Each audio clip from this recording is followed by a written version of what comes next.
जय श्री कृष्ण। राधे राधे मित्रों, आपका हमारे चैनल पर एक बार फिर से स्वागत है, जहां आप सुन रहे हैं श्रीमद् भगवद गीता की एक शानदार श्रृंखला जिसका नाम है भगवद गीता की सीख। मित्रों, आज के वीडियो में हम जानेंगे कि श्रीमद् भगवद गीता के 7वें अध्याय से क्या सीखा जा सकता है, और वो भी बहुत ही सरल शब्दों में। मित्रों, भक्त वो नहीं है जिसे सिर्फ मंदिर में भगवान दिखाई देता है। भक्त तो वो है जिसे कण कण में राम दिखाई देता है। मित्रों, श्रीमद् भगवद गीता के 6ठे अध्याय में हमने जाना कि एक योगी क्या होता है और योगी कैसे बनते हैं।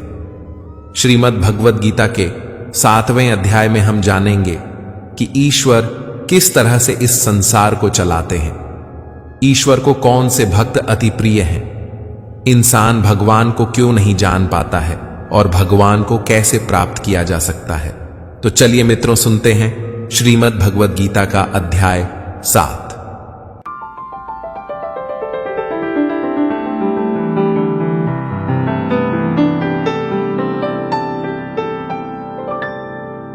श्रीमद् भगवद गीता अध्याय 7, ज्ञान विज्ञान योग। परमात्मा के निर्गुण निराकार तत्व के प्रभाव, महात्म्य आदि के रहस्य को पूर्ण रूप से जान लेने का नाम ज्ञान है, तथा सगुण निराकार एवं साकार तत्व के लीला, रहस्य, महत्व, गुण एवं प्रभाव आदि के पूर्ण ज्ञान का नाम विज्ञान है। इस अध्याय के पहले श्लोक में श्री भगवान कहते हैं कि हे पार्थ, अनंत प्रेम दिखाते हुए तू मुझको अपने मन में रख, सच्चा भाव रखते हुए तू योग में लगा रह। अब मैं तुझे विभूति, बल, ऐश्वर्य आदि गुणों से युक्त तुझे अपने ही आत्म रूप के बारे में बताऊंगा, ताकि तू मेरे बारे में कोई संशय ना रखे। मित्रों, श्री कृष्ण अर्जुन को वो सब कुछ बताना चाहते हैं जिससे अर्जुन कृष्ण पर कभी संशय ना करे। आप सोचेंगे कि भगवान अपने भक्त को अपनी ही महिमा के बारे में क्यों बताना चाहते हैं। क्योंकि भगवान अपने भक्त का भला चाहते हैं, उसे वो हर चीज बताएंगे जिससे उनका भक्त अपने जीवन में सफल हो सके। मित्रों, भगवान श्री कृष्ण अर्जुन को तत्व ज्ञान देंगे। इस तत्व ज्ञान में जो भी विज्ञान है उसे भी श्री कृष्ण अर्जुन को बताएंगे। मित्रों, ये तत्व ज्ञान आखिर है क्या? ये वो ज्ञान है जिसको जानने के बाद संसार में फिर और भी कुछ जानने योग्य शेष नहीं रह जाता। परम तत्व परमात्मा की जानकारी को ही ज्ञान कहते हैं। यही सबसे बड़ा ज्ञान होता है। इसीलिए श्री कृष्ण अर्जुन को अपने बारे में बताएंगे, और इसीलिए ये जानने के बाद अर्जुन के मन में किसी भी तरह की शंका नहीं रह जाएगी। एकदम सही बात है मित्रों, भगवान के बारे में जानने के बाद और कुछ जानने को बचता ही कहां है। हे अर्जुन, कितने ही लोग दुनिया में पूजा पाठ करते हैं, परंतु हजारों मनुष्यों में कोई विरला ही होता है जो मुझे प्राप्त करने का प्रयत्न करता है, और उन प्रयत्न करने वाले योगियों में कोई एक ही होता है जो मुझे यथार्थ रूप से जान पाता है। हजारों में कोई एक मुझे पाने की कोशिश करता है, और उन सब में से कोई एक ही मुझे असली रूप से जान पाता है। मित्रों, श्री कृष्ण को आप देवकी पुत्र, वंशी बजैया, कंसहर्ता या सारथी के रूप में ही ना देखें। असल में श्री कृष्ण क्या हैं, यही वो अर्जुन को बता रहे हैं। पृथ्वी, जल, अग्नि, वायु, आकाश, मन, बुद्धि और अहंकार, ये 8 प्रकार से विभाजित मेरी ही जड़ स्वरूप अपरा प्रकृति है। मित्रों, 5 तत्व और उनके साथ में मन, बुद्धि और अहंकार, जिससे कि ये सारी दुनिया और हम बने हैं, ये स्वयं श्री कृष्ण है। श्री कृष्ण आगे कहते हैं, हे अर्जुन, इस जड़ स्वरूप अपरा प्रकृति के अतिरिक्त अन्य चेतन दिव्य स्वरूप परा प्रकृति को जानने का प्रयत्न कर, जिसके द्वारा जीव रूप से संसार का भोग किया जाता है। यहां अपरा प्रकृति का अर्थ माया है। ये पृथ्वी, जल, अग्नि, वायु, आकाश, मन, बुद्धि और अहंकार, ये सब माया ही तो है, और परा प्रकृति का अर्थ यहां आत्मा से है। हे अर्जुन, तू मेरी इन जड़ तथा चेतन प्रकृतियों को ही सभी प्राणियों के जन्म का कारण समझ। हे अर्जुन, मैं ही इस संपूर्ण जगत की उत्पत्ति तथा प्रलय का मूल कारण हूं। हे धनंजय, मेरे अतिरिक्त अन्य कुछ भी नहीं है। जिस प्रकार माला में मोती धागे में गूंथे रहते हैं, उसी प्रकार यह संपूर्ण जगत मणियों के समान मुझ में ही गूंथा हुआ है। मित्रों, श्री कृष्ण के अलावा दूसरा कुछ भी नहीं है। जो सब कुछ है वह श्री कृष्ण है। मित्रों, ये बात सुन के आसानी से शायद समझ में ना आए, लेकिन थोड़ी सी भी कोशिश करेंगे तो समझ जाएंगे। इस दुनिया में आपको जो भी दिखता है और जो नहीं भी दिखता, वो श्री कृष्ण ही है, जिसका सीधा सा मतलब है कि श्री कृष्ण के अलावा और कुछ भी नहीं। श्री कृष्ण अब अपने तत्व, अपने असली रूप, इस दुनिया के असली विज्ञान के बारे में बता रहे हैं। वो कहते हैं, हे कुंती पुत्र अर्जुन, मैं जल में रस हूं, अर्थात मैं ही जल का स्वाद हूं, सूर्य तथा चंद्रमा का प्रकाश हूं, समस्त वैदिक मंत्रों में ओंकार हूं, आकाश में ध्वनि हूं और पुरुषों में पुरुषत्व भी मैं ही हूं। मैं पृथ्वी में पवित्र गंध हूं, अग्नि में ऊष्मा हूं, समस्त प्राणियों में उनका जीवन हूं और तपस्वियों में तप भी मैं हूं। श्री कृष्ण अपने असली रूप की एक एक परत धीरे धीरे खोल रहे हैं। वे आगे कहते हैं, हे अर्जुन, तू सभी प्राणियों का सनातन बीज मुझको ही जान। जितने भी जीव आपको दिखते हैं या जो आज से पहले थे और आज के बाद आएंगे मित्रों, उन सब का सनातन बीज यानी कि उन सब जीवों की उत्पत्ति का कारण श्री कृष्ण ही है। मैं बुद्धिमानों की बुद्धि और तेजस्वी मनुष्यों का तेज हूं, ऐसा श्री कृष्ण कहते हैं। जब आप अपनी बुद्धि से कोई सवाल हल करते हैं, कोई रास्ता खोजते हैं, तो वो बुद्धि श्री कृष्ण ही है। उसी तरह तेजस्वियों में जो तेज होता है वो भी श्री कृष्ण ही है। हे पार्थ, मैं बलवानों का कामना रहित और आसक्ति रहित बल हूं और सब प्राणियों में धर्मानुसार विषयी जीवन हूं। प्रकृति के 3 गुण, सत्व गुण, रजगुण और तम गुण से उत्पन्न होने वाले भाव, उन सबको तू मुझसे उत्पन्न होने वाला समझ। परंतु हे अर्जुन, प्रकृति के गुण मेरे अधीन रहते हैं, मैं उनके अधीन नहीं हूं।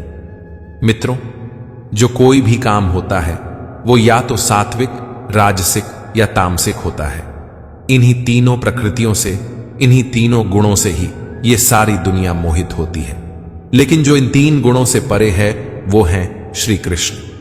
इस श्री कृष्ण को कोई नहीं जानता। हम में, हमारे काम में जब तक सात्विक, राजसिक और तामसिक जैसे गुणों का अंश भर भी मौजूद रहेगा, तब तक हम श्री कृष्ण के असली स्वरूप को पहचान नहीं पाएंगे। जहां ये 3 गुण खत्म होते हैं, वहीं से श्री कृष्ण शुरू होते हैं। प्रकृति के इन्हीं तीनों गुणों की वजह से हम में आसक्ति और कामना उत्पन्न होती है। इसलिए श्री कृष्ण कहते हैं, इसी आसक्ति और कामना की वजह से संसार के सभी जीव मोहग्रस्त रहते हैं। इस कारण वे मुझ परम अविनाशी को नहीं जान पाते हैं। सात्विक, राजसिक और तामसिक जैसे 3 गुणों में ही सारी दुनिया फंस कर रह जाती है। वो श्री कृष्ण के असली स्वरूप को कभी पहचान नहीं पाती, और वो इसलिए क्योंकि ये तीनों मिलकर ही माया बनाते हैं, और माया से कौन बच पाया है। इसलिए श्री कृष्ण कहते हैं, हे अर्जुन, इन तीनों दिव्य गुणों से युक्त मेरी माया को पार कर पाना असंभव है, परंतु जो मनुष्य मेरे शरणागत हो जाते हैं वह मेरी इस माया को आसानी से पार कर जाते हैं। भगवान श्री कृष्ण कहते हैं कि माया द्वारा जिसका ज्ञान हर लिया गया है, ऐसे असुर स्वभाव को धारण किए हुए मनुष्यों में अधर्मी और दुष्ट स्वभाव वाले मूर्ख लोग मेरी शरण ग्रहण नहीं करते हैं। हे भरत श्रेष्ठ अर्जुन, उत्तम कर्म करने वाले 4 प्रकार के भक्त मेरा स्मरण करते हैं। पहला है आर्त, अर्थात जो चाहता है कि भगवान उनके दुखों को दूर करे। दूसरा है अर्थार्थी, अर्थात जो चाहता है कि भगवान उन्हें ढेर सारा धन संपत्ति दे। तीसरा है जिज्ञासु, अर्थात जो भगवान को जानने की इच्छा रखता है। चौथा है ज्ञानी, अर्थात जो भगवान को ज्ञान सहित जानता है और उन्हें भजता है। मित्रों, यदि आप भी श्री कृष्ण के भक्त हैं तो खुद में देखिए कि आप किस श्रेणी के भक्त हैं। श्री कृष्ण कहते हैं, हे अर्जुन, मुझ में एक ही भाव से स्थित अनन्य प्रेम भक्ति वाला ज्ञानी भक्त अति उत्तम है, क्योंकि मुझको तत्व से जानने वाले ज्ञानी को मैं अत्यंत प्रिय हूं और वह ज्ञानी मुझे अत्यंत प्रिय है। श्री कृष्ण वजह भी बता रहे हैं, क्योंकि ज्ञानी उनके तत्व रूप को जानने की कोशिश करता है, इसीलिए वो श्री कृष्ण को अत्यंत प्रिय है। सिर्फ नाम के लिए, स्वार्थ के लिए या अपने दुख से बचने के लिए अगर आप श्री कृष्ण को भजेंगे तो श्री कृष्ण को आप प्रिय कभी भी नहीं होंगे। श्री कृष्ण कहते हैं, यद्यपि ये चारों प्रकार के भक्त उदार हृदय वाले हैं, परंतु मेरे मत के अनुसार ज्ञानी भक्त तो साक्षात मेरा ही स्वरूप होता है, क्योंकि वह स्थिर मन, स्थिर बुद्धि वाला ज्ञानी भक्त मुझे अपना सर्वोच्च लक्ष्य जानकर मुझ में ही स्थित रहता है। जो ज्ञानी होता है वो मन और बुद्धि दोनों से श्री कृष्ण को अपने अंदर बसा लेता है। किसी स्वार्थवश वो उसको नहीं भजता, वो श्री कृष्ण का तत्व जानना चाहता है, इसीलिए उसे भजता है। मित्रों, श्री कृष्ण का तत्व ज्ञान क्या एक जन्म में ही मिल जाता है? नहीं मित्रों, कई जन्म लग जाते हैं उनके स्वरूप को, उनकी सच्चाई को समझने में, और अनेकों जन्मों के अंत में जिस मनुष्य को यह तत्व ज्ञान प्राप्त हो जाता है उसको श्री कृष्ण महात्मा बताते हैं और कहते हैं कि ये अत्यंत दुर्लभ है।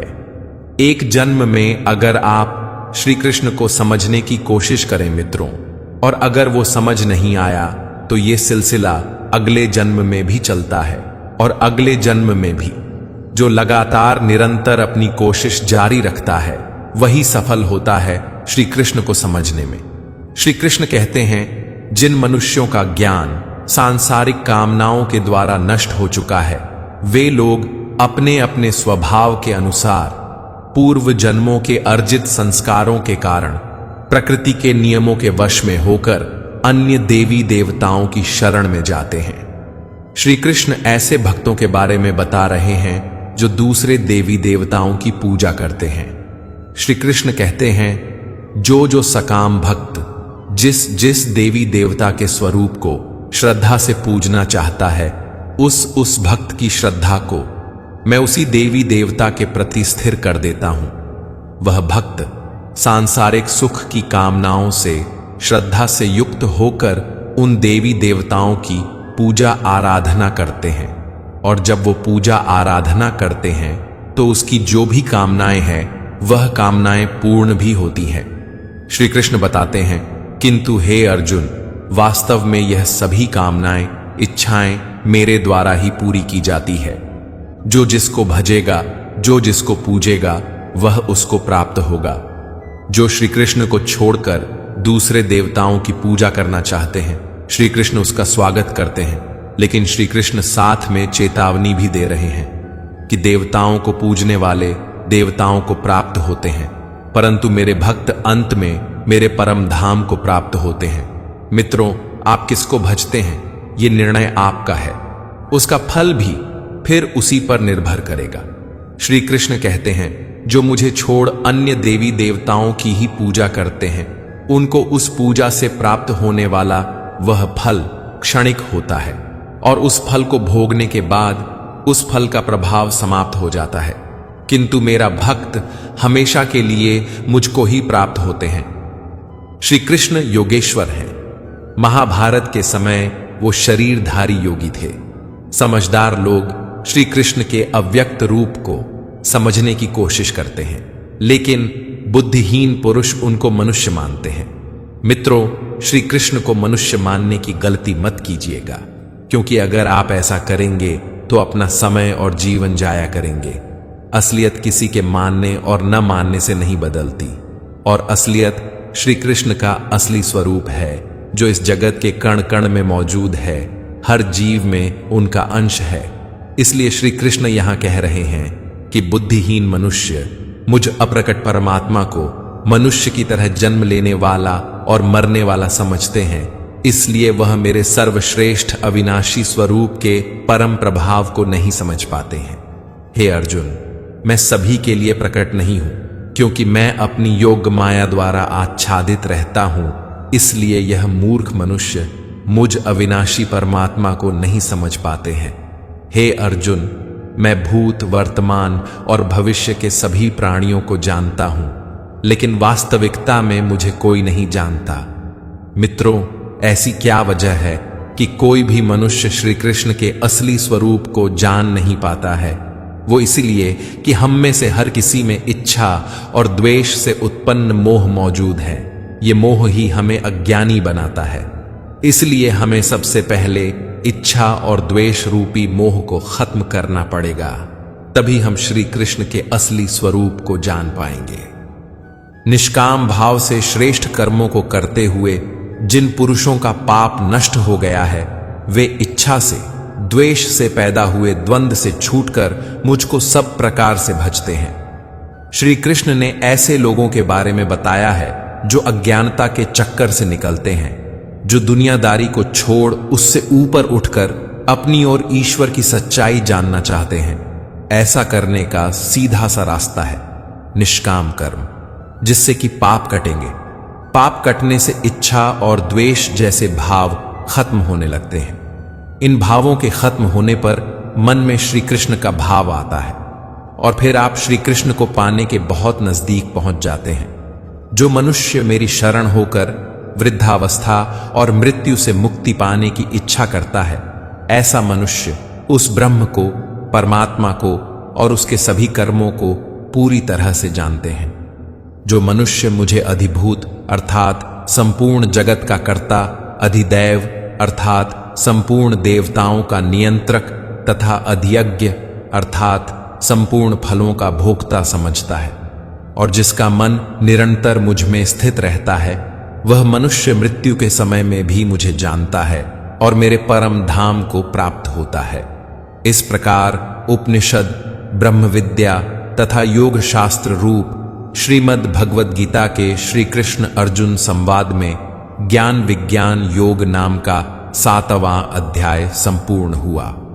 दोस्तों, अगर आपको हमारा ये वीडियो पसंद आया तो कमेंट में जय श्री राधे कृष्ण लिखें और ऐसे ही प्रेरणादायक वीडियो देखने के लिए हमारे चैनल को सब्सक्राइब कर लें। जय श्री राधे कृष्ण।